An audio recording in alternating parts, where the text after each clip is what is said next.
fait marquant de l'actualité, un scandale mondial de paradis fiscaux éclate au grand jour. L'enquête est baptisée Panama Papers. Elle cite les noms de personnalités mises en cause pour fraude fiscale dans plusieurs pays du monde. Plusieurs responsables africains sont concernés. Les détails de Mévalo. Abdeslam Bouchouareb, Emmanuel Ndaïro, Jean-Claude Enda Amechi, Denis Christelle Sassou Nguesso, Désiré Kabila Kyungu ou encore Mamadi Touré, pour ne citer que, tous ces noms figurent dans le scandale du Panama Papers. Selon l'enquête inédite sur le monde opaque de la finance offshore et des paradis fiscaux, le ministre algérien de l'Industrie et des Mines, Abdeslam Bouchouareb, a détenu une société établie au Panama. L'ex-conseiller à la sécurité du président rwandais Paul Kagame et ex-patron des services de renseignement, le général Emmanuel Ndaïro, figure aussi dans les fichiers de la Mossack Fonseca.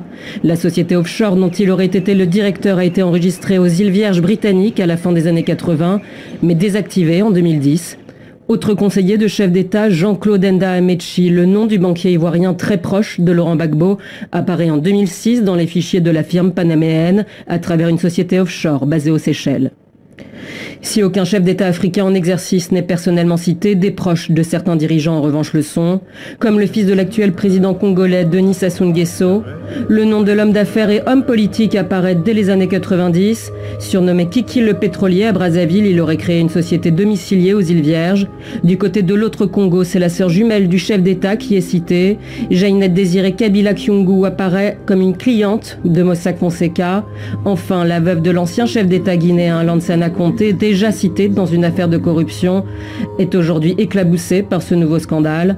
D'autres personnalités africaines sont épinglées, telles que le fils de l'ancien secrétaire général des Nations Unies, Kojo Annan, le ministre angolais du pétrole ou encore l'homme d'affaires sénégalais, Pape Mamadou Pouye, arrêté en avril 2013 avec Karim Wade et condamné à 5 ans de prison pour complicité d'enrichissement illégal.